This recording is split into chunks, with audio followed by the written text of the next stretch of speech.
Parshas Vayishlach, the pasuk says in Lamed Vov, Yud Aleph Yud Beis, says Vayiyu b'nei Eliphaz, Oimer, Tzvoi, V'ga'atom, Uknaz. Those were the sons of Eliphaz. The Timna, Hoisa Pilegesh le'Eliphaz ben Esav, Vatoiled le'Eliphaz es Amalek. So Timna was Eliphaz's Pilegesh, and she gave birth to Amalek for Eliphaz. So you see the wives, the real wives of Eliphaz, are not mentioned by name. It's only Timna, who was his Pilegesh, she's mentioned by name. And there's another question over here because, the other sons of Eliphaz, we aren't told who their mother is. It just says that they were sons of Eliphaz, Tzvoi, Gatom, and Knaz, and Oimer. Whereas Amalek, we know not only who his father was, but we also know who his mother was. So that's also something that's noteworthy. So Rashi says on the pasuk V'simna hoisa pilegesh lohidia gdulasoi shel Avram, that this pasuk is written to teach us Avram's greatness. Kama hoyu te'evim lidavek bezaroi. How much people wanted to attach themselves and to his offspring. I mean, to marry into his family. Timna zu bas alufim hoisa. This Timna that we're talking about, she was a daughter of alufim, meaning chiefs. Shenemar va'achois loiton Timna, and loiton was me'alufe yoshvei seir min hachorim sheyoshvu bo melefonim, as we see further in pasuk Chof. Omra eini zoiche lehinosei lecho halavai ve'eye pilegesh. So Avram Avinu, I mean the family of Avram, they were immigrants from Ur Kasdim, and we're talking over here about Timna, who wasn't just one of the Yoshvei Haaretz, but she was from a most prominent family. She was from a family of Alufim.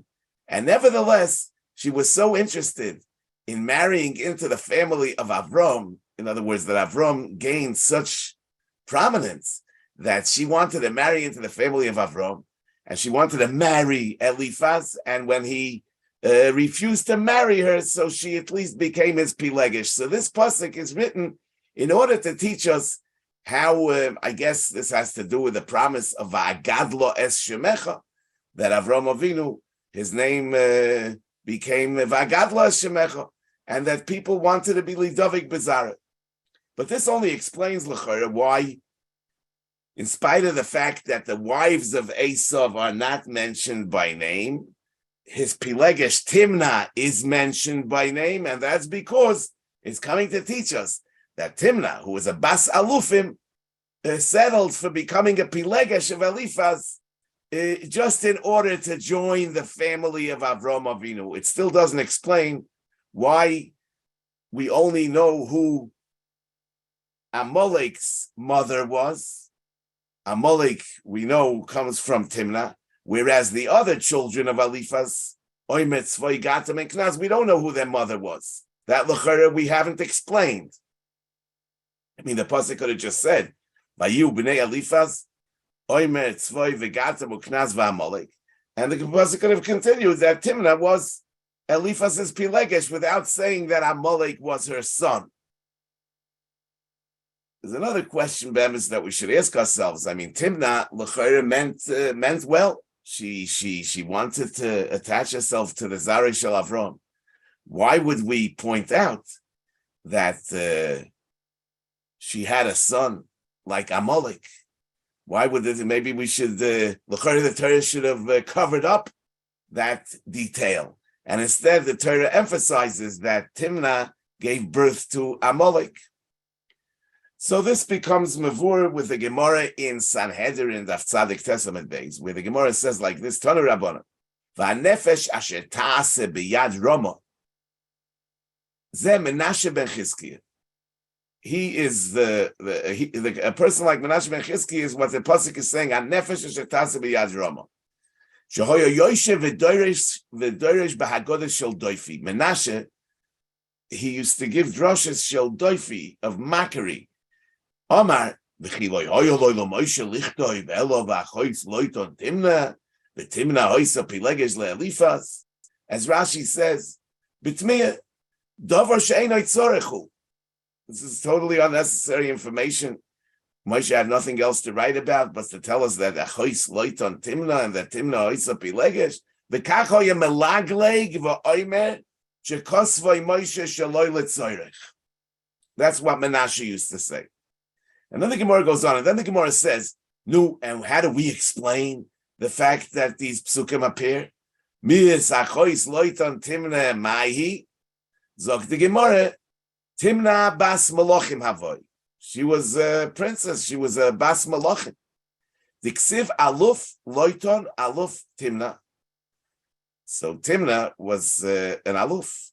V'chol Aluf Malchuse Beloy Tagehi. An Aluf is a king that wasn't crowned. Rashi says Sar Godol Elo She'enoi Mu'utar. Given the Timna Hoysa Achois Melech, since we know she was the sister of Loiton. So Avada, she was a Bas Melech. Because how did her brother become a Melech? Probably because his father was a Melech. So their father was a Melech. So the Gemara goes on, Boye le'igiyuri, she wanted to convert. Bosa eitzel Avraham, Yitzchok v'Yakov v'loi kibluah. They didn't accept it. Holcha v'hoysa pilegesh le'elifaz ben Esav. Amra, mutav tehei shifcha le'umazu. I'd rather be a shifcha to this nation. And Rashi says, Lebnei Avraham v'Yitzchok shehem yirei shamayim. V'loi tehei gviro le'uma acheres. She doesn't even want to be an important woman in another nation. Nofak mina Amalek ditzarinu liYisrael. So came from her Amalek, who was Mitzar Klal Yisrael. And the Gemara says, my time. Why? Why did this happen? The lo iboya lo lerachka. They shouldn't have pushed her away. So now we know, first of all, that when Rashi says that she said to Eliphaz, if you don't want to marry me, let me at least be your Pilegesh. That's not the beginning of the story. The beginning of the story is that she wanted to be Megayah. But after she was rejected, so then she wanted to become a wife of Eliphaz. And after he rejected her as a wife, she wanted to become his Pilegesh. So now we understand not only why the Pasuk reveals to us that Timna was a Pilegesh, which is to teach us Ad kama hoyu te'evim lidovek bezaroi shel Avram, that even though she was a Bas Malachim, she wanted to be dovuk bezaroi shel Avram. But it also explains why the Torah points out that Amalek, who was his mother was Timna, because this is teaching us that they shouldn't have pushed her away. And if Avram and Yitzchok would have accepted her as a Geiris, then we wouldn't have had Amalek. Okay. So, the Mechilta in the end of Parshas Vayishlach says, Nishba HaKadosh Baruch Hu B'kisoi. HaKadosh Baruch Hu Kaviyachol made a shvua, B'kisoi, in his throne, She'im Yavoyu Geirim Mikol Ha'omois Ani Mekabaloisam. If Geirim come from any nation, so I accept them. But Mizaroi Shel Amalek Eini Mekabel La'olam. From Amalek, a ger will never be accepted. So I think this is a point to ponder because our natural instinct is to justify ourselves, to justify our parents and forefathers before that. I mean, that's the natural thing to do. But look, we see that Timna, she came to Avram, Yitzchok, Yaakov, and they didn't accept her as a Geiris. And what happened was that Amalek She gave birth to Amalek, the great Russia. Now, if you look at this superficially, simplistically, so we would say, you see, history proved us right. I mean, look, we pushed her away, we rejected her, we didn't want her, and we were right, because look who came from her. Amalek, the greatest Russia of all time, came from Timna. And somebody that is not so self-assured and is not yet convinced will say, but look, we even got a confirmation from the Rebbeinu Shalom, because the only ummah in the world that we don't accept Gerim from is Amalek. No, so that's the biggest raya that we did the right thing, that we didn't accept his mother. I mean, Timna, because you see that it's not the way to go. That Amalek is the only ummah that we don't accept as Gerim. Obviously, Chazal are teaching us that history proves nothing. Yeah, because you never know how things would have turned out if we would have gone the other way, right? And therefore, the only legitimate use of history is to give ourselves musar, and it should bring us to introspection, and we should think about, were we right or were we not right? So Chazal are saying that it's pumfakers. It would seem to you that we did the right thing. No, it's vice versa. We did the wrong thing. Amalek, Avada, we're not in the position, and we find it hard to understand how Chazal had the courage, to criticize the others. But we assume that Chazal had a Masorah for this interpretation. But Chazal are telling us that it's not that we did the right thing, we did the wrong thing. We should have accepted Timna, and then we would have preempted the whole problem of Amalek. So in other words, when you see history, it doesn't necessarily confirm your hanhage. But Adirabah, sometimes you should see that maybe it's telling you the opposite. It could be that, we know that after the Mapola of Haman, Ben Hamdasa Ha'agogi, and that Milchama with Haman was a hemshich of the Milchama LaHashem Ba'amalek Midor Dor. So the essence of that Milchama is really to be oiker, to uproot the root of the creation of Amalek, which is the rejection of Timna. That's why we find that after the Mapola of Haman, it's Verabim Me'amei Ha'oretz Misyahadim. That Adirabah, we reached out and we accepted Rabim Me'amei Ha'oretz, which is the tikkun for the Richuk of Timna, which is what brought about Amalek. The Gemara says in the Dorim Daf Lamed Beis, Mipnei ma ne'nash Avram Avinu v'nishtabdu bonav leMitzrayim Masayim v'Esashon. So the Gemara is coming to explain the Golus Mitzrayim, which is the shorish of all Golius, which is one of the experiences that Eden had that we still talk about every day, right? So Mipnei ma ne'nash Avram Avinu v'nishtabdu bonav leMitzrayim Masayim v'Esashon. So one of the pshatim is Rabbi Yochanan Omar shehifrish b'nei Adam leikonis tachas kampi Hashchina, that he pushed people away from being nichnas tachas kampi Hashchina. Shenema tein li hanefesh. Avram says to the Melech's doim says to Avram, tein li hanefesh, give me the people v'arechush kachloch. Avram Avinu refuses to take the rechush, but he consents to the tein li hanefesh. He doesn't take the people. He gives the people back to the Melech's doim, right? The Ran says Avraham nosnam loy. He gave the captured people back to the Melech's doim. The ilu ikvan la'atzmoi hoyo machnison tachas kanfei Hashchina. So, because Avraham Avinu didn't go out of his way to be machnis tachas kanfe ashchina the anshes doim, and he consented to the Teinli HaNefesh request of the Melech's doim. Therefore came the Golus Mitzrayim. Now, Avraham Avinu, we know, I mean, this was his main occupation. The pasuk says, "Vayikra b'shem Hashem keil olam," and Chazal say, "Al tikra vayikra ela vayakri."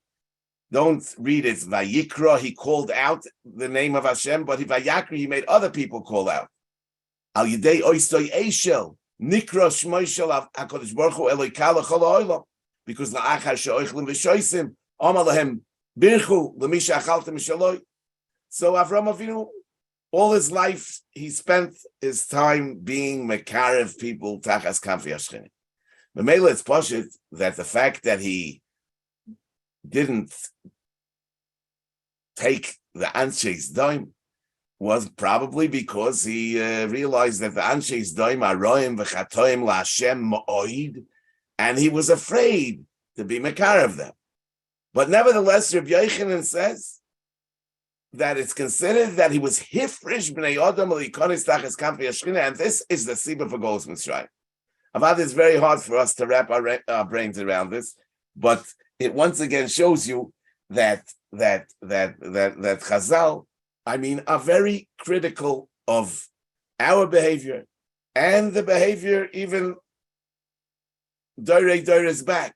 You know, this appears again in this week's parsha, because in Kapitel Lamed Beis, Pasuk Chav Gimel, it says that Vayokom Balaylo Hu Vayikach Eshtei Noshov Ve'Eshtei Shivchoisov Ve'es Achad Oso Yelodov Vayavar Esmavar Yaboy. Yaakov Avinu crosses over the Mabar Yaboy with Shtei Noshov, Shtei Shivchoisov, and 11 children.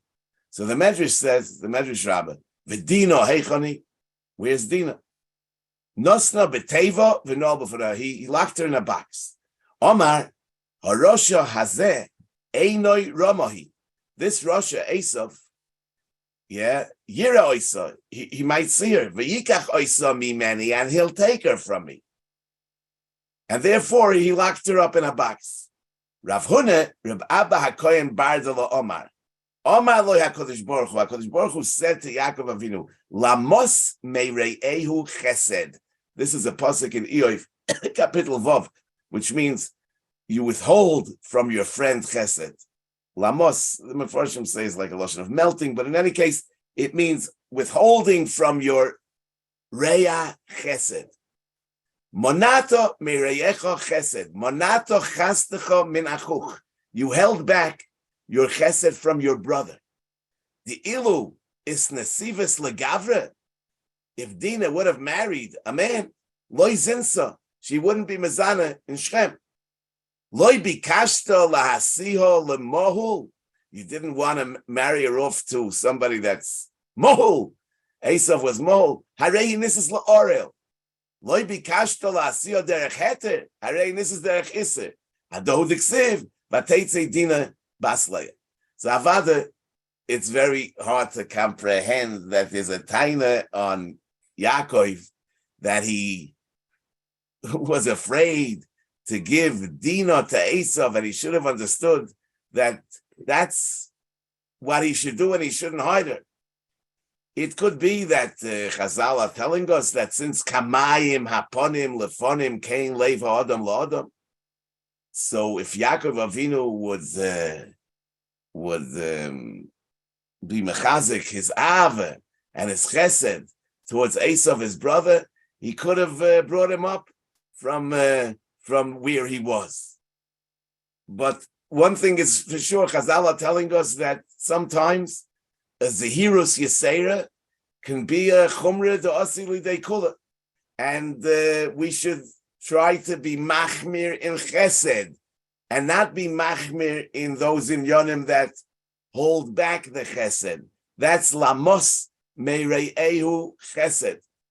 So, what's the message I mean, the message is two things. One message is that it's not all black and white, and things are complex, and our approach needs to be nuanced, and we shouldn't think that we fully understand situations. We have to try our best. We also learn that doing chesed is the highest value, and therefore being machmir in terms of the rejection of Timna, the rejection of the Anshes Doim by Avram Avinu, the rejection of Esav by Yaakov is considered by Chazal the thing that not something that they should have done, and therefore we should try to be mate klape chesed avada in terms of judging people, giving up on people. It's also about not giving up on people. I mean, look, they saw Anshes Doim Roim V'Chatoim. Esav was who Esav was. I mean, it's all we had all the reason to give up on him and to have no hope. But nevertheless, Chazal are telling us he should have held out hope and he should have tried. And because he didn't try, therefore there's an einish. Okay, Rabbi Isai, I want to wish you all a guten Shabbos. And yeah. How are you feeling? Listen, I'm feeling much better. I mean, you see, I'm still not perfect, but who's perfect? Nobody's perfect, and I don't consider myself a nobody. So I'm imperfect. Yeah. So this be the only way. Yeah, but life is the journey towards perfection, and even though it's a journey that it never, that it never reaches the destination. But that's really in the Torah. I mean, the journey. I mean, we have the whole Chumash Bamidbar as a journey, and then we never really make it to the 5 books of Moses. We never make it to the destination. We never make it to the Holy Land. It's only in Sefer Yeshua that we cross over. So you see, I mean, it's the Torah is about the journey towards perfection. Okay, having said that, I'm going to say, Agut Tanach.